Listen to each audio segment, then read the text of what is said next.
Honorable Minister Jerry Wilman-Sila, thank you for your presence.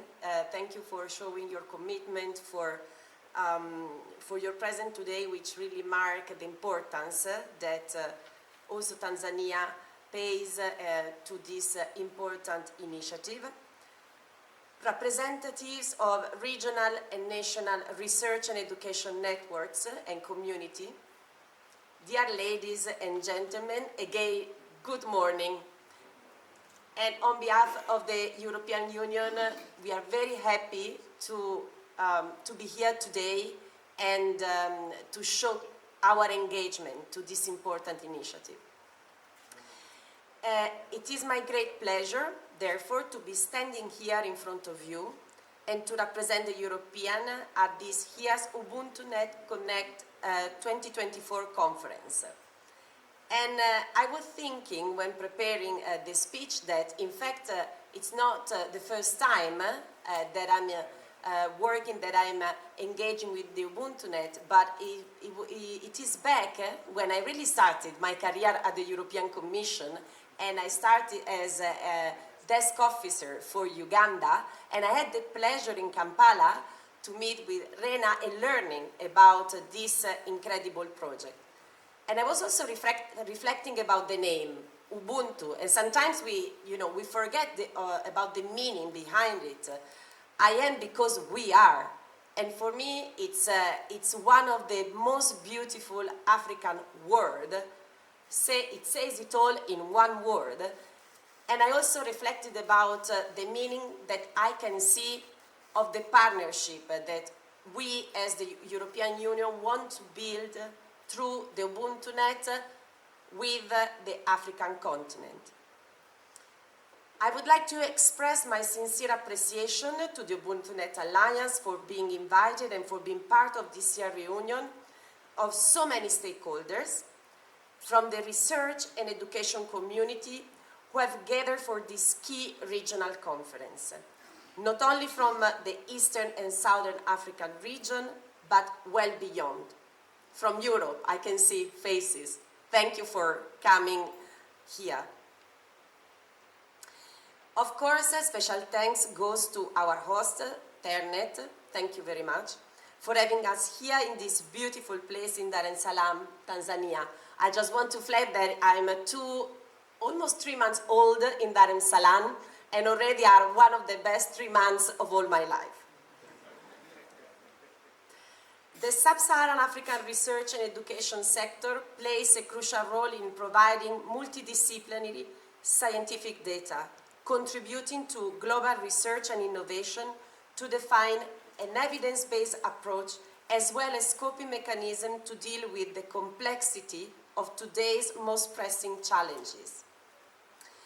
This also includes the mitigation and adaptation to climate change, which requires attention and informed action on global, regional, and local level.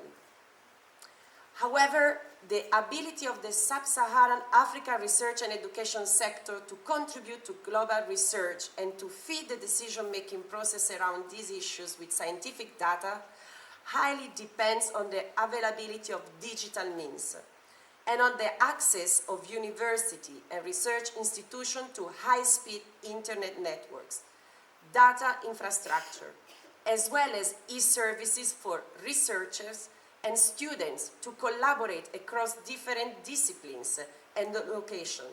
This is true in Europe as well, and we saw how important this is. It is as imperative to enhance the accessibility to digital means for the growth of the research and education sector in Africa. Our Global Gateway strategy marks digitalization and science, technology and innovation as key priority for the European Commission, both internally within the EU itself and in the frames of international partnerships. And that's why in my team, since 2 years, we have a regional, an important digital expert. That's how we are really prioritizing also for the work that we do in our partner country, digitalization as a key sector of our partnership with Africa. As outlined in the EU Global Gateway Strategy and in the Global Gateway Africa-Europe Investment Package announced at the EU-AU Summit in 2022, the European Commission aims at promoting access to affordable and secure broadband connectivity and digital infrastructure.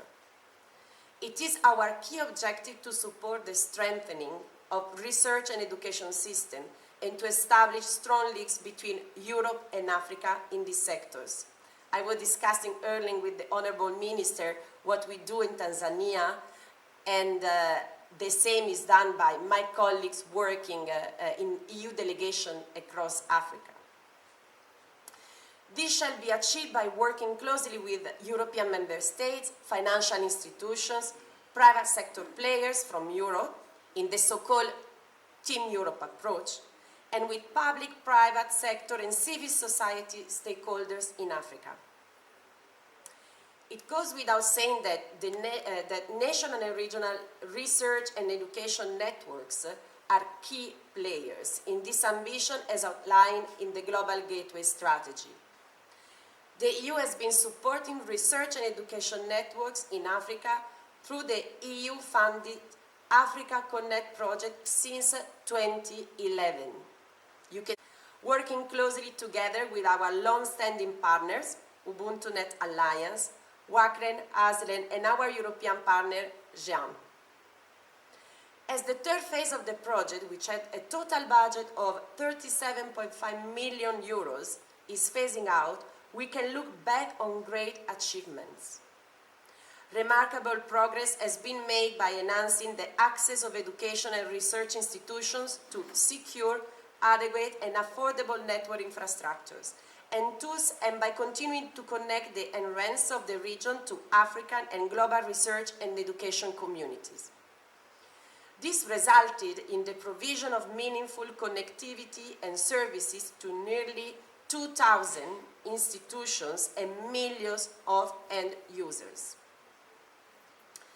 Excellent work has been conducted by UbuntuNet Alliance in bringing forward the objectives of Africa Connect in Eastern and Southern Africa by providing key infrastructures and services across enhanced communities and promoting open space, open science despite the challenging times, and for continuing to connect the entrance of the region to the Africa and global research and education community. Thank you, and again, congratulations for your achievements. Working closely together with our long-standing partners, UbuntuNet Alliance, Wakren, Aslen, and our European partner, GEAM. As the third phase of the project, which had a total budget of 37.5 million euros, is phasing out, we can look back on great achievements. Remarkable progress has been made by enhancing the access of education and research institutions to secure, adequate and affordable network infrastructures, and by continuing to connect the entrance of the region to African and global research and education communities. This resulted in the provision of meaningful connectivity and services to nearly 2,000 institutions and millions of end users.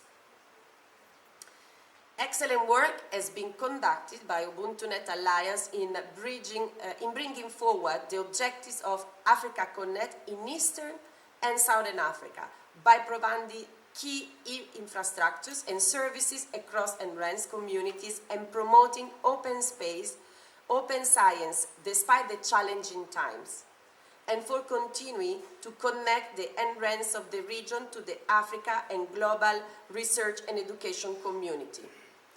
Thank you, and again, congratulations for your achievements.